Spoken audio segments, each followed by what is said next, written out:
He didn't do it alone, but I can tell you that his fingerprints are all over the fire that built this brand. Jake Taylor isn't just a founder. He's the pulse behind the grit, the voice behind the vision. Manuscrito isn't about hype, it's about heart. Born from risk, sharpened by struggle, and poured with purpose. This is Jake's chapter in a story written by three, but lived like it's life or death. Let's get into it on this episode of Tactical Tequila Podcast with your host, Matt Wilson.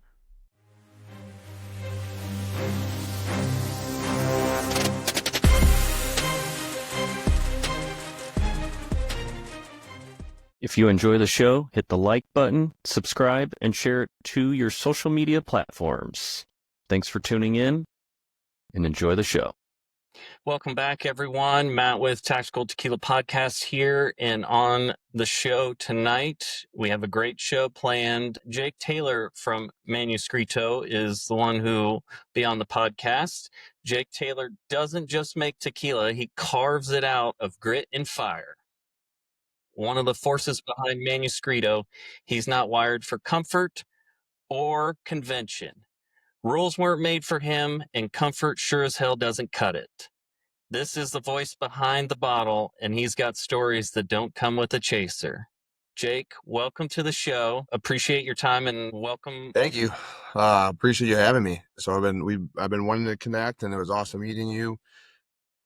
I was gonna say a few weeks ago, but maybe a month or two ago. So happy to be here. Looking forward to talking and getting a deeper dive here. When we met in Chicago, I hadn't put two and two together before then. We had talked here and there through social media, and it wasn't until right about Chicago when I realized that you were actually one of the three that started Manuscrito. Let's just kind of dive right into it. The word Manuscrito means handwritten. So, Jake, was there a specific moment in time that made you flip the switch from sipping tequila to owning your own brand? Yeah, that luckily we say that switch happened relatively quick for us, which is cool, and we just dove headfirst into this project, this brand, this idea. You've entered into an old school industry with basically no name in Jalisco. How do you earn your seat at the table? That's a good question. We've been very fortunate. So we networking, of course, talking, reaching out to people. I've said all the time, the tequila community is incredible. It just seems like everybody, is so welcoming, open to talking. And that had brought us to, where we're at now. When we first went down there on our first trip, we set out, sitting here and seeing these well-respected distilleries, down there, like, oh yeah, we're gonna go work with them. Obviously, it's not that easy. There's a lot of brands that, some of these household names and these distilleries and nom numbers that are doing really well and have capacity issues and not bringing out all that. But we went down there a little bit naive to that, but getting in the door at some of the places just by reaching out through a company down there that we found at first. Kind of just fast forward a little bit is where we're at and how we got at this table here. Simple message to Oscar Vasquez, our master distiller. We went down there the first trip and had a lot of fun. Thought we had the right partnership. It came back to reality. Just things didn't work out, or for multiple reasons. Some of it was, our choice to leave and to move on and look for a new partnership down there, a new distillery, a new home, we always call it. And it was stressful. So it just took, for whatever reason, Oscar's name kind of coming into our world, coming into our minds. And I just sent him a simple Instagram message. This was, fast forward to about October of last year. Well, it was in October. And I just, again, looking for the right partnership, going down there several times, getting tequila shipped up here, samples to try, spinning our wheels. And like, all right. So again, Oscar's name came up, sent him a simple Instagram message saying, hey, would you be willing to hop on a virtual call with me and my partners? We're trying to start a tequila company. We're actually going to be down there next week. We'd love to talk to you. And through that, he said yes. We had a conversation the next day, kind of told him what we're trying to do, what we're looking to do, and what we're looking for in a distillery and a partnership and a home. And we had a place in mind just through him seeing his name and how he was involved with a certain brand. Um, but he also had some recommendations, one of which is where we're currently at, El Sabino, NOM 1643 in Jesus Maria. And he put us in contact and has a good relationship with the owner, Roberto Lopez. So he was kind of able to just meet an Oscar, getting him to believe in us enough to introduce us to some of these people. And the rest is history. We love where we're at. We love the distillery. We love Roberto and his family, his whole team. And so it's been just an incredible partnership for us. And we couldn't ask for a better a better team. We say we have a lot of synergy with Oscar and Roberto and the three of us. It's pretty neat, and we're very fortunate that it's worked out that way. When I met all of you guys in Chicago at Sabor Couture, it was just like you guys had known each other for years. Um, and having that chemistry, in any relationship, whether it's friendship, business, having that chemistry goes a long way, and I feel makes business easier to conduct. For sure. Totally agree. And that's kind of what we're all about. We went down there, we've met a lot of people, which is way of people doing things is kind of more, business oriented and regimented. And we're not like that. So I think we fit well with them, and Oscar showing us around at these different distilleries, learned kind of quick our personalities and we like to have fun. At the end of the day, obviously, we're serious when we need to be. We take care of business when we need to, but we're enjoying this process. We're enjoying this journey, and we're making the most of it. So when we're down there, a lot of laughs, a lot of jokes. It's probably like, who are these guys? But it made for very good chemistry, and I smiled when you said that because there's obviously a lot of inside jokes that we have with them, and kind of how we operate and how we are different than some of the other people they work with. Not saying one's good or better than the other, but just different. We want to stay true to ourselves through this whole process. But yeah, so we've really bonded really well with both them, Oscar and Roberto, and I talked to both of them on the phone today, daily basis, though, through messages, if not a phone call.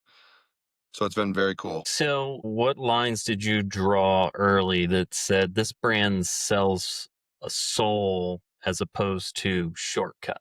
Yeah, that's one thing. We sat and we were all in agreement. We didn't need to discuss it. We didn't need to talk about it. It was just we want to stay true to ourselves and true to what we were doing, and that there are no shortcuts. Um, Believe me, at times it's like, man, if we could just get this done to get to the market, whatever it is, like Anejos, for example, not to get too far ahead, it's like have this tequila sitting there in barrels. Like, I want to get this to the market, and it's in the barrel now, so that means that it won't be ready for this. I wish it was just a couple months earlier so we can get to it for the timing of some drinking seasons here. So it's just, we said from day one, quality over quantity, staying true to ourselves, what we believe in, and why we got into this in the first place is, those reasons, and that transparency piece of not cutting corners, taking those extra steps, taking that extra time if need be, to do it what we think, the right way of doing things. Throughout this whole process, has there been a moment or any missteps that almost burned the brand down before it even got off the ground? I don't know if it was that far, luckily. But of course, this isn't easy, right? Nothing worth doing is. So we've had plenty of hiccups, we've had plenty of stress, we've had plenty of things not go our way, but we've always adapted and pivoted, or overcame. Kind of back to how we end up at El Sabino. We had a lot of back and forth, and mentally committed to different places, and then losing those partnerships, or walking away from those partnerships. It's like, what are we doing here? Like, this is not as smooth as we thought it would have been, or this part is a lot more complicated. So we've had, of course, the stresses, the behind the scenes stuff that make you want to pull your hair out. There's plenty of like, what are we doing here? What do we get ourselves into? But very fortunate that we haven't had, a huge one. And part of that too is some of the partnerships back to Roberto and Oscar, they have more industry experience than us. The tequila community being very open. We've talked to a lot of other brands that have really helped us, and of course, we make our own mistakes, but try to learn from other people's mistakes that have done it before us and gave us advice so we didn't make those mistakes. So we've been extremely fortunate. We've been very blessed to have help in our corner and guidance in our corner, in the industry and just on the business side, the entrepreneurial side of things as well. So not just the tequila. So it's been great. So nothing big enough to truly make us want to quit, but was a lot of times where I'm like, what are we doing here? How do we? This is hard. How do we do this? Like, um, and so there's a lot more and work on that in that sense. But And with being a newer brand and being from where you guys are from and it not being known for tequila, when someone says, "Who are these guys?" What do you want the answer to be? 3 friends that overcoming a lot of challenges to bring some to enter with no past experience in the industry and in the alcohol or spirits industry, um, taking that leap of faith and grinding it out, and making something of it. We do pride ourselves on that. We've, like many things, I'm sure, but if we had, if we kept track of all the no's, you shouldn't do that, all the no, everyone tells us no not to do this, or no, you shouldn't do this, or that's too hard, it's too saturated, all these things, right? We wouldn't be here today. There's a lot of that, but we trust, we took that leap of faith. We believe in ourselves. We believe in each other, that we can, make a go of this. And at the end of the day, with early conversations, like, we didn't want to sit back and fast forward a couple of years, look back and say we wish we would have done it, right? We just said we wanted to do this at all costs. Again, that pivot and learn from things and adapt has always been in our mindset. If there's, you know something that doesn't hit as well, a different skew, or whatever it is, to just overcome that and keep moving and keep grinding and build something that we're proud of. So that goes back to, staying true to ourselves, something that we're truly proud of, and we believe that the market will be as well. How would you say that Manuscrito is a disruptor and not basically just another dusty bottle on the shelf at one point? Yeah, we want to be as, traditional in the sense of, the traditional way of making tequila, the traditional equipment that the distillery has. But it's amazing what you can do with water, agave, and yeast. How you can, get these different profiles from those 3 simple ingredients at time of year. Obviously, the hands that are making it, and in this case, Oscar Vasquez, the equipment. There's so many factors that play into that. So we wanted to be traditional, but we knew we wanted to stand out and get a unique profile and our own custom profile. So what we kind of did, we took the traditional methods, and we just made some pieces longer, more time consuming. Um, Cooking, one of them. So we cook our agave for 48 hours in a brick oven, but then it rests for another 24 hours. So that's 72 hours really of cooking, and 72 hours before those doors even open up. That agave's still cooking there in there, um, which is amazing.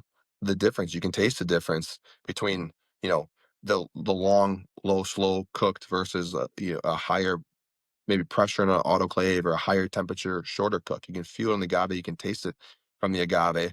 But just, so taking that piece, having a long, slow cook, but then also in fermentation. Um, so we took the fermentation process. There's some brands that do, some of these things individually, but as a whole, I don't know, necessarily of another brand that's doing kind of everything we're doing in the fermentation process. But that just, the 2 big things is the fibers and fermentation. So we do fibers and fermentation. So after that, they cook the agave, the juice is extracted, they collect that agave fibers, put them in essentially potato sacks, and throw those in the tanks with the juice as it's fermenting. Gives you a layer of flavor, right? Get added layer of complexity. But then we also do what's called lactic fermentation. So we ferment longer. So once the fermentation process is done, quote unquote, um, we let it continue for an extra 3 to 5 days, which gives you what we think, again, different flavor profile, but also some viscosity, a good mouth feel to it. And then we are 100%, we are distilled twice at 100% copper pots. That was a big thing. That was a big thing for us. We had some what we call non-negotiables in that cooking process. That was one of them. But there was a lot of through other distilleries and advice from people is that no, you don't need to do that, right? Copper pots aren't as efficient as stainless steel. You can do one in stainless steel and one in copper pots. But we're like, no, we think just a lot of market research early on of trying a ton of different tequilas and diving into the Tequila Matchmakers app and seeing, their production process and the different notes and what we thought would give, a good profile. That was a huge part of it is being 100% distilled twice and 100% copper pots um, during that process. So, so we, yeah, we want to be, done the traditional way, but we wanted to take parts of that and tweak it and make it kind of unique to us as a whole, which we think, our flavor profile is unique. Our way of doing our recipe is very unique and custom to us. But it really shines in the profile that you get and trying, obviously our tequila next to other ones, but through blind taste sessions, just trying things. We have brands, again, the market research, all the tequila we try, we have brands that we really look up to and that we really love their tequila and respect their brands. Um, trying those nexus and how we do feel like we stand out. Again, it's a lot of that's subjective. It's not saying it's better but it's just saying we can tell, through our production process, our profile does stand out to be a little bit different.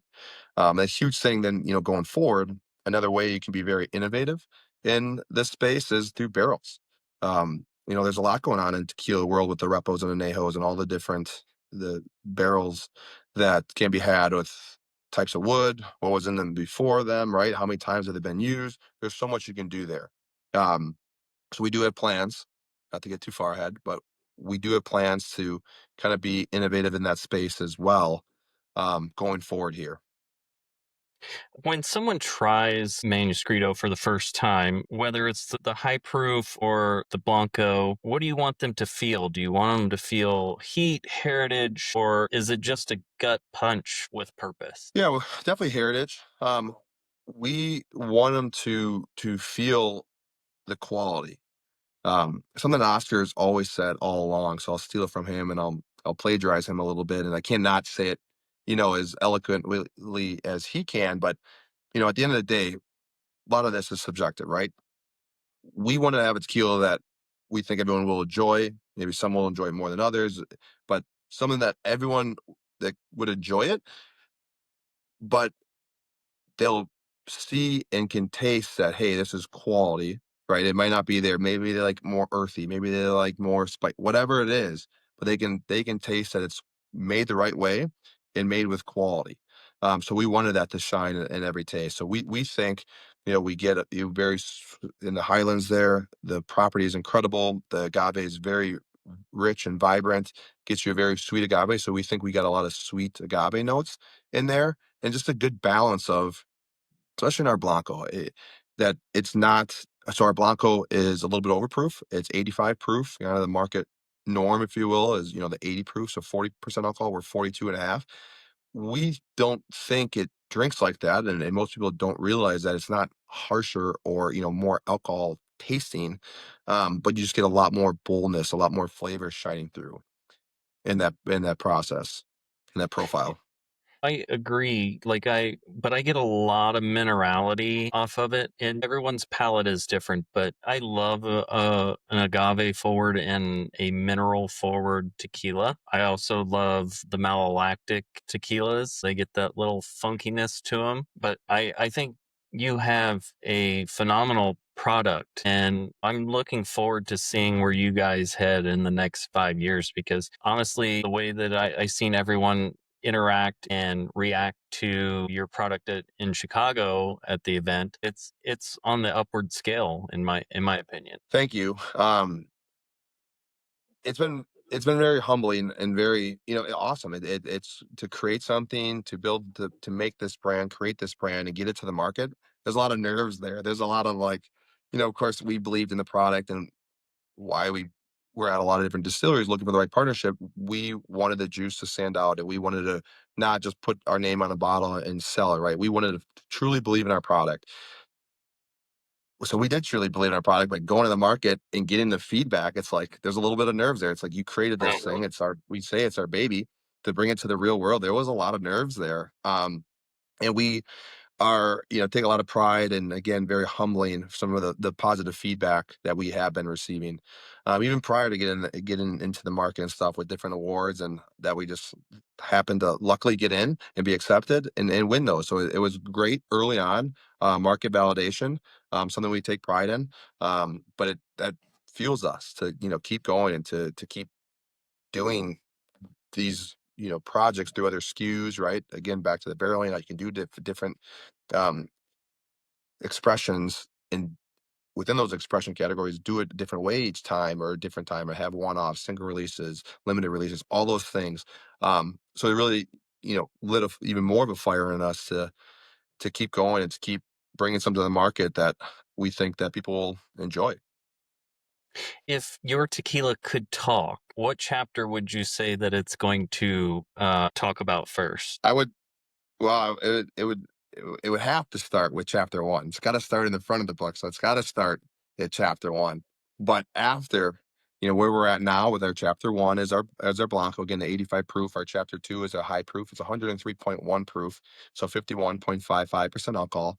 Um, if it's anything like me and Mike and Chad, it would gravitate towards the chapter two.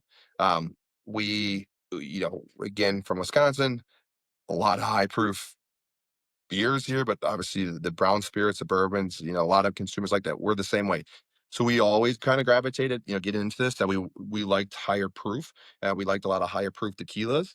Um, so I think if it could talk, it would gravitate towards that chapter two. And just again, the flavor you get out of there, it's the same thing. It's like it's not 103.1.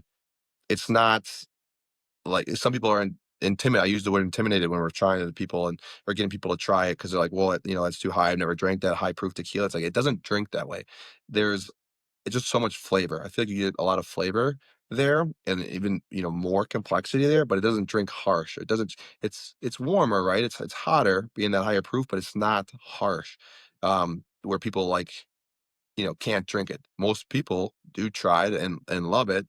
Um, and always, I always say one of the best feedback we get from people that is, wow, that's better than I thought, because they're either don't drink tequila neat, or they've never had a high proof tequila neat, and like, oh, that's a lot, better than I expected.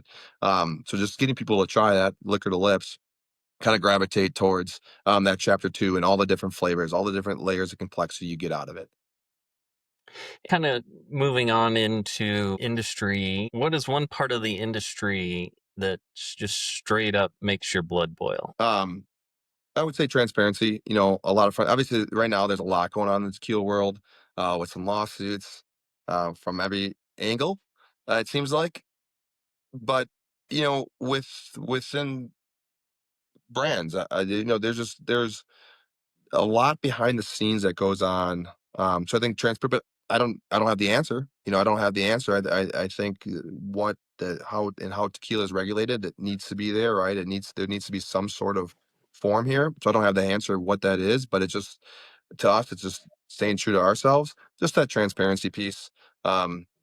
You learn a lot, and when you're in the industry, you learn a lot when you're down in Mexico. You see a lot. So just staying true, not cutting those corners, and just being transparent.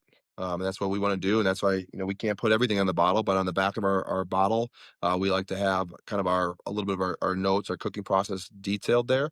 Um, One, that's there in front of people. They don't have to go, look for how we cook it, but just to be transparent. So I think that the transparency piece is tough.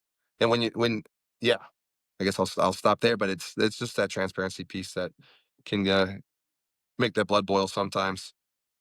Talking about some of the lawsuits and, the transparency, do you feel like additives are cheating, or do you think it's just missing the point with the consumer base? A little bit of both. I mean, why? I guess it kind of comes down to, like, why the additives. Some people do it to cut corners, right? It's some of it is like, agave and tequila is the growth cycle they have. You know, agave takes 6 to 8 years to mature. Blue Weber agave does to mature to harvest and be ready to cook. That can be at the front end, a long time. And I think there was, a point in the industry and all the growth that like, hey, we can't maybe wait that long, right? If you harvest it sooner, you can cook it. It'll just be a little bit more bitter and stuff. So if you add some, flavor in there, or sugars in there to kind of stabilize things, take that bitterness out and have a smoother profile. So people do it for many reasons. Um, and to each their own, I guess. It's just um to us and just our opinions is, you know, tequila made the right way, the traditional way, and then agave forward, right? I think you would agree, many people would agree that you don't need to add additives, right? You can have a very good, easy to drink tequila without having to add anything. The agave itself, the way it's cooked, can shine through that way. Um, so I think there's several factors as to why people choose to do it. Are there any shiny buzzwords in the industry to you that you think are absolute bullshit when it comes to the tequila process? That I've experienced. If when you first add it, my first, obviously the big buzzword we were just talking about is the additive free. That buzzword is around a lot. It's amazing here, and it's fun here to see the Wisconsin's growth and just in the last 2 years. Um, how big of a buzzword that is here now. And I think with that, there's a lot of stereotypes that some of the brands that do use additives are either really big box names or backed by somebody of some status. So it has this a little bit of a stigma there. So we get a lot of questions of that from consumers, but also accounts. They're very quick to use that buzzword additive free or ask us if there's anybody else in our brand of that status. So, but nothing that's like buzzwords that would be a total BS. I guess. And when people start to question like your brand's roots and you guys just getting into the tequila industry, what expression do you point them to in order to just kind of shut them up about the whole thing? Would you push them towards chapter one, or would you push them towards chapter two? Probably it Ben, but probably chapter one, because I think that our chapter one is still very good. Our Blanco is, ton of complexity there and flavor there. But it's a lot more universal. People are more willing to try it. It's more consumed in cocktails, all these things. I don't want to say it's an easier sell, but again, back to that, the liquor to lips, it's easier to get people to try a regular, again, ours is a little bit overproof, tequila versus a high proof. So I would steer there, and that's what's fun to do these events and do different tastings is getting liquor to lips and seeing, because we get questions over the Wisconsin piece all the time, and not having industry experience, like, wow, this is better than I thought, or this is really good. It's I think most people are surprised that we did pull off, and to this point, a tequila that's backed, and that is enjoyed and appreciated. Is there a lesson that agave has taught you that no other business could really teach you? I am very fascinated by the agave plant. Again, back to why we started this and how we started this and why I got so fascinated with the agave plant. It fascinates me. I think that every every plant is different. Every plant has its own story. Every plant has its own life cycle, and it's amazing. I don't think you get that everywhere. A field of crops is still different than each one of these agave plants. How it has its own life, again, its own story, and think of 6 to 8 years of growth there with all the different climate changes and the rain season, the high heat, all these different things that happen in it in 1 year, times that by 6 or 8, and how they do their roots, grow together and for that and produce the baby agave that needs to be replanted elsewhere and cycled elsewhere. So it's super fascinating. So I can get a little holistic with some things. So I love the plant sense of it. Um, and it's a beautiful plant. It's a beautiful species, the agave. There's many different forms of it, but it's incredible what diving deep into the history of the agave plant fascinates me. And while building the brand, has there been a hard reality that no one warns you about while building your brand? Yeah, we were lucky to have some warning up front with the relations that we built and forged through networking and meeting. So we had a lot of reality presented to us, but we're still experiencing our own stuff, right? I think the industry as a whole, the cooking the agave, all that stuff is in making the tequila is great. Selling it, marketing it, totally different ballgame. I think a huge reality check is marketing. It's just like how much goes behind that, how much money goes behind that. It needs to go behind that if you want to get to a certain level, if you want to reach, certain growth, that needs to be back there. So it is, that is, it's interesting to see even just, here in Wisconsin, but Wisconsin, we're here. We have that piece that's, opened a lot of doors for us as just with local ties. Obviously, as you expand, you lose that, and every market's different. Bigger markets are totally, even just Chicago, which is an hour and a half, 2 hours away from us, is a much bigger market, a much bigger tequila market. It's a totally different game. It's a totally different animal than up here. So I think the getting to the market piece has its own challenges, and the sales side, the business side of this is a totally different game than just pure passion and love for tequila. Because and then that trickles down to the consumer too, right? Not every consumer. There's a lot of good brands out there that have a lot of passion and a lot of love for tequila. Getting their attention, again, part of that's the marketing piece. Getting people to believe in and try the brand. It's a lot. It's a lot of work. But that's the fun work. It's just that, yes, dealing with these different markets, totally different animals. Some pay to play, some places, that are more play to play than others. Play to pay to play. I can say that, than others. So that's been a reality check there. And then we were told, maybe we were just too naive or thinking it would be different, but getting the product to the States, getting it to the market from the distillery once it's done was a lot. That was, one of the more stressful times in this brand. It's amazing that, so they say the first time's the hardest, right? Going through all the certifications with the CRT and everything, and all the paperwork that needs to happen. Part of it is everything that's going on in the tequila world. Maybe some things are, moving a little bit slower or button up. All that, factors go into it. But getting the tequila picked up from the distillery to the border through customs, picked up in the U.S. because when we were like, okay, we're good, we're through customs.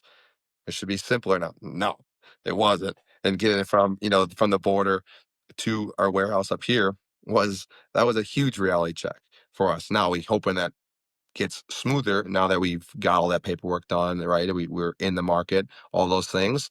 But getting in here in the market, the business side of it is more of a reality check than the fun experimenting and picking out profiles. Starting this brand, who were you before the brand? Like, what did you do? What was your career before the brand? My current career, so to go I guess full picture, I was in why and how I even found your page to begin with as the Tactical Podcast is I was in law enforcement. I don't have military experience like some of the guests you've had on before and stuff, but I was in law enforcement. I was in law enforcement here for 9 years. So from going from law enforcement, I loved it. It was great for me. It was great for my family. 9 years in, I was ready to do something else, and move on. So I left law enforcement and went into finance and personal finance, and now in tequila. Doing both, but kind of law enforcement, finance, tequila, a little bit all over the boards. Some I say some of it joking, but some of it's serious. There's more similarities in law enforcement and finance than most people think about, right? Because it's totally different. But working with people, talking with people, helping people, right, um, is all very very similar in that sense. And I love that. I love that about being an officer is being out talking with people, interacting with the community. Um, Helping them now in finance, same thing, right? Talking with people, picking their brains about, you know, their goals, a little bit different, but still picking their brains, talking to them, interviewing them, if you will, just what their goals are, what their aspirations are, how can I help them? All that those things are very similar. Um, Tequila, again, kind of just happened very organically, but I think I brought everything you do in life. For me, I try to be aware of that, right? Of life lessons and everything you've learned through your life, and how everything I did before this, from college jobs, to law enforcement finances, shaped me and molded me, to my belief systems, my morals, my values, but my life experience. Eh, I'm sure, as you know, not everyone realizes, again, military is very different than, and serving is very different than law enforcement, but there's obviously some similarities there. And it's just a different world. You have a different lens on. Sometimes that's good, sometimes it's not. But you don't know, and you can't really fully know until you do it. You can read about it, you can watch videos on it, you can see everything that goes on Instagram, but you don't know until you experience that firsthand. You don't know how you're going to react to something. You don't know how you're going to respond until you're put in those situations. Obviously, some of them more extreme, right? Some of the life or death, some of the quick split second decision reactions. You don't know the whole fight or flight. Like, you don't know how you're going to respond. So it's that that quarterbacking, right? The Monday quarterbacking analogy in sports. Like, it's easy to sit in your couch saying what you're going to do, or I would do this, or I would do that. Oh, how do you miss that? How do you not see that open receiver? It's like it's easy to do it. I'm guilty of it. I still do it, right? I still watch sports. Like, how do you not throw the ball? Whatever it is. It's human nature, but I don't think you really know and can truly know how you would react, or what it's like to be put in certain situations. So all that stuff has shaped me, and again, my beliefs, um, throughout my life, and got me here. Some of that is just talking. Some of it just is just talking to people. Not have Again, I say this stuff humbly, not that I'm good at anything, but when you're a cop, a lot of times I just go up and I start talking to people. I attribute the Agave community to law enforcement, and the similarities there is that I feel like the Agave community, the traditional well-made tequilas, like, there's a brotherhood. Even though there's different brands, like, they all help one another. They all, they'll invite other brands to their Christmas parties, and things like that. Whereas, to me, that's the brotherhood. And I'm not leaving the women out, because it's also sisterhood as well. Very family oriented, which law enforcement is the same way. You have your brothers and sisters, behind the blue. As much as we like to make fun of firefighters and things of that nature, we're all still one happy family. Dysfunctional family, but yes, we always say it. But yes, it's so true. There is that brotherhood there, and we were lucky enough where I worked that we had a good relationship with our firefighters, so it was awesome. So they were very very much part of that brotherhood and sisterhood, like you mentioned. And yes, there's always poking, fun at each side, but the like I said, the tequila community, very open arm, very much so brotherhood. Everyone is super welcoming and very quick to be accepting. You can carry that, and some people don't like it, but like there is that that military, that law enforcement, the first responder bond of like, okay, you've been through stuff, you've dealt with things that I've dealt with. There's just that inherited bond there, very similar to tequila. And they will call you out for any BS on either side, whether it's the law enforcement side or the Agave community. If you're out there putting out the wrong information, the Agave community is very quick on, oh, hey, what you just said was incorrect, and maybe you should check it out from here, here, or here in order to make sure that you're not misleading your customer base or your fan base. Exactly. We say it all the time, and I'm sure in military too, you got to police ourselves, right? And hold each other accountable. And especially the brands that, we hold ourselves to a high standard, and hold ourselves accountable. So, decades from now, when you get a customer that finds Manuscrito in their grandfather's bar, what is it that you want them to feel when they sip it? Same thing about, just that tradition, that quality, right? It's amazing when I am fortunate enough to try tequilas from 20 years ago. Tequilas that aren't on the market anymore, especially those. There's that nostalgia. There's that mystique of, this brand, especially for me, not knowing some of these brands, but having the privilege to try them and just where, and they're, very good. So I don't want to say where tequila, came from, because the quality is still there, but it's different. So just that nostalgia, that the tradition there. Who knows where the tequila will be, in 20 years? The question is, like, with equipment and technology, all these things, you don't know. We're in a fast-paced world, and there's a lot of reasons to not do things slow and longer. It's get it out quicker. Will that change? I think people appreciate that now, and I hope that there'll always be some group, some demographic that does always appreciate that. But how will that look?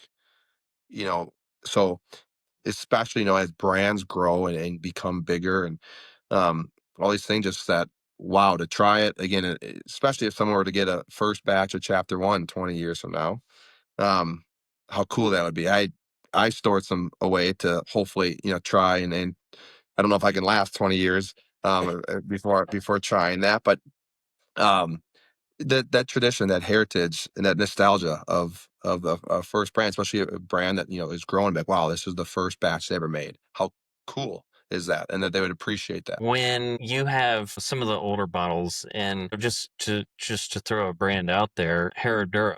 Back in the day, Herradura had a great tasting tequila. Now, nowadays, and I'm not trying to discredit them or anything, because it's whatever you love drinking, but had the current product that they're putting out, like I'm just not a fan of it. Like, it just doesn't do it for me. I have not had the privilege of trying, Herradura of the old days, but I've heard nothing but, yeah, good things about that. Moving on, when the story is done and all the chapters are written, the last barrel's rolled out, what legacy do you want to have carved in agave history? Hopefully that's a long ways away. But it goes back to just doing things the right way and staying true to ourselves throughout that process. Again, the bigger you get, the easier it is to, maybe take shortcuts, or whatever it is, just to change. People come and go. We love Oscar, so I'm not trying to say, like, I don't ever want anybody else to make our tequila like ever, ever, ever, ever, ever than Oscar. But who knows? Just life happens. Whatever it is, um, but we stay true to ourselves. We stay true to our brand, and we didn't cut corners. We didn't change for the wrong reasons. So we do want people. We look at people that have been in the industry for a long time, and I look up to them, like, how cool to be, you know, looked at and thought of as a high standard, a gold standard of the industry, right? Some of these brands that are out there, and some of the people behind those brands, some of the master distillers and distillery owners, right? To have just that, especially in the industry, a name that people know. I think that's very cool. I say that stuff very, humbly, not full of myself in any way. That is very cool to be part of something and to do it the right way that entire time, and be known for that. Staying true to yourself, staying true to the quality, staying true to your beliefs of doing it the right way. This kind of goes back to an earlier question, but sort of paralleling it. If Manuscrito was a person, what dangerous habit would it have? Dangerous habit? I don't know. It likes to drink tequila, that's for sure. that it likes to drink tequila, that it appreciates tequila, appreciates a good time. Um, so I don't know about the dangerous side of things, but it's willing. I guess you could say the dangerous side of things is just it's willing to take chances. It's willing to put themselves out there. It's willing to, make bold moves and bold decisions. Um, I guess that would be the danger side of it as a person. A risk Being taker. I a like it. risk taker, just yeah, being innovative, doing things their way and not, everybody else's way. When everything goes south, what is the internal mantra that you keep telling yourself in order to keep going? Stay true to yourself. Again, I say that too much now. I apologize, but it goes a long way, right? That means a lot because it's easy when things are going south to like cut a corner. So it's quality over quantity, and just know that we are going to grind this out, that we are going to, make this happen and make this work. We've had people of influence ask us, like, what happens if you reach this wall? And my response at times is run through it, right? Is that no matter what, staying true to ourselves, quality over quantity, but we will adapt, we will pivot, we will keep moving. Um, there's something to be said about starting and the passion, all that stuff, but that I personally feel about starting something, creating something, like call it my baby. Like I would do anything for the brand to and I work the hardest. It's I'm willing to do that to make this work. Whatever it takes. Um, for the most part, I'm very fortunate that I have a very sup strong support system. I'm very fortunate that I have a supportive wife that even allowed this. Because if you could imagine telling your wife, like, "Hey, I wanted to start a tequila company," there was a lot of like, "Okay, like, w what does it all mean? What let's talk about this. How are you gonna do this? How does" but that she was quick to very, very, very quick, to believe in me and letting me do something that I was dreaming about doing. So I'm very fortunate in that sense. And it's always great to have in no matter what you do, whether it's just life or career or everything in between, having a good support system surrounding you between family, friends, spouse, that's what makes anything much easier to get through, to accomplish, and to celebrate those wins and, even the tough losses. It's a thing that you just need to have that good support system in order to make everything better. Absolutely. Absolutely you do, and it makes it a lot easier, right? Um, my kids are young, they're in the background here, but it's funny because they always are asking about it, and they'll see it in the shelves of the stores now when they ask about it. So they're young, but they're very supportive. So it's very cool to see them um, take pride in that, and that their dad's doing something. But you learn more from your losses than you do wins, right? That they say that all the time, and Very um, true. yeah. So like when things are going south, just remembering what quality over quantity, what our goals are, why we got into this, the whys, and staying true to that. Talking about the whys, is there a moment that you broke one of tequila's unwritten rules, and why did it need to I'm happen? probably overanalyzing your question, thinking about it, but I don't know if we broke any unwritten rules in the space. Again, I know we think we're doing things some differently, but custom to us. But I don't know if there's any unwritten rules in the space that we've broken, to be honest. In in production and even with other brands, what risk do you think probably could have dropped 90% of the brands in their first year, but you more or less doubled down on? I, I would think that kind of go back to how we are cooking ours and just being a little different and again longer there. I think a lot of brands, we were this way where we want to get to market, right? We're like, we just want to get to market. We want to get to the market. We got to get to the market. And it's like, okay, we got to slow down and do things the right way. So I think maybe it's rushing to get somewhere. Maybe if it's not ready, because you can always pivot, you can always adapt, you can always tweak something, you can get the market feedback, and maybe if somebody thinks it's too bitter. What I'm just making that extreme up, and you're like, okay, how do we get that? How do we you listen to the consumer and adapt So I think a lot of people do or can rush. I know that's come across, our minds, of course, of like, we got to get to the market. We wanted to beat Cinco de Mayo. That was a huge thing, right? A huge drinking day for, especially here in Wisconsin. Like, we've got to get before Cinco de Mayo. We've got to get there, and we didn't. And I think it happened for a reason, because we didn't cut any corners and we didn't shortchange anything. We stayed true to that. So, and then, with that whole production, just again being different, kind of going back to the stainless steel tanks. So, like, no, they're more efficient. You can do that, one time through there, then to finish it in the copper pots, and the second one, like, no, we didn't want to do that. So I think it's a little bit of the rushing, but to really slow it down, and that's another reason why we love where we're at. We love El Sabino, we love Roberto, is that we're given, the time to do that, and to do it the way we want to do it. He jokes that, it's not the most efficient at times, but it's longer, right? So it takes up equipment, it takes up space for the other brands, but we're given that time, and we took the time that we think we need, right, and doing that custom profile. So I think the rushing and not rushing in our case. Where can everyone buy you, and where can everyone find you on social media? Right now, so we are in the Wisconsin market and Illinois market. We are also sold on Steelbox, is out of online. It's an online retailer out of Washington D.C., so it can be bought online there. We're also on. There's a store off premise in Lincoln Park area, in the Chicago area in Illinois. We can be found on their online website as well, and ships. That's ever evolving, right? Of, like, where within those states we keep, getting in more accounts on and off premise.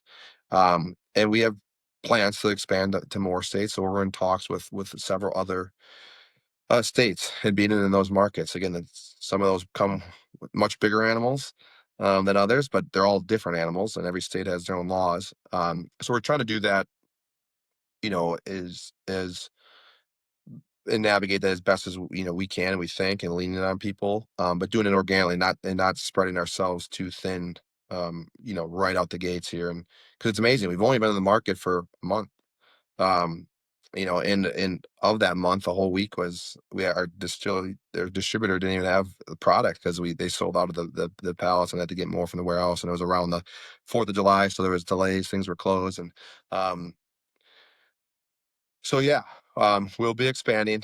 Can't tell you where exactly right now, but we'll be expanding it in different states. Hopefully here by the end of the year, for sure, we'll be in others. And then online, I think our majority of interactions are on Instagram. We do have our Facebook page that we need to be more part of, but I kind of manage the interaction piece of the Instagram, so I'm on there a lot. Um, Back to love talking to people. It's awesome when people send us messages and stuff, and responding to them. So Instagram, Facebook as well are our two biggest um, social media platforms. We do have a little pop-up website on there as well, and there's a contact page, and people emailed us or email them back. But we're building a more user friendly website currently that will hopefully be done here soon as well. And all those links there all the links are in our bio as well on our Instagram page. Perfect. And so, without going into any detail, but how many states do you foresee by the end of the year? Oh, we have the two. So I would say five, five by the end of the year, 4 or 5, um, by the end of the year, including these. Hopefully, again, it goes back to I'm like all these opportunities are awesome, humbling, fun, excited. I want to jump on all of them, but you just can't. Um, but I think comfortably, especially some of the ones we're talking to, um, that will be in 4 or 5 by the end of the year. Okay. And final question: are there any events coming up that you guys will be at? Yeah, we got a ton of local events all the time here, but we will be at the Sabor event. So I don't know if you're going to the LA one, but we will be in the LA Sabor event. We missed the New York one a couple weeks ago, unfortunately, but um, timing of everything. But we will be in the LA one on August 23rd. out there. So super excited about that. Those guys are great. Roger and Lou, they've been awesome, and we're very fortunate to meet both them. Early on before the Chicago event, to even be invited to that Chicago event. But to remain friends with those guys. They're super supportive and great people, as you know, and as you had them on your show here. And so we will be at that LA event. Jake, I appreciate your time and I appreciate you coming on the show. For now, it's a wrap, and look forward to having you on in the future. Love to. I appreciate you, Matt, having me on. Great talking to you. I'm glad that we were able to connect the way we did. And thank you. I'd like to give a shout out because just we talked online a little bit, but meeting you in person at Sabor was awesome, and you were extremely generous to buy our meal that night when we stopped by afterwards. We're all hungry driving back to the hotel, and we stopped with us three, Oscar and Roberto. I don't know if you know what you got yourself into, but that was extremely generous of you. So it was awesome to be on here talking with you, and I'd love to connect again. We definitely should be on it, especially as we grow and come out with more expressions and our barreled stuff. Would love to provide updates. Yeah, for sure. You guys are always welcome on the show. Appreciate that. It means a lot. All right. Thanks, everybody. Thanks for tuning in. Have a good night. Thank you.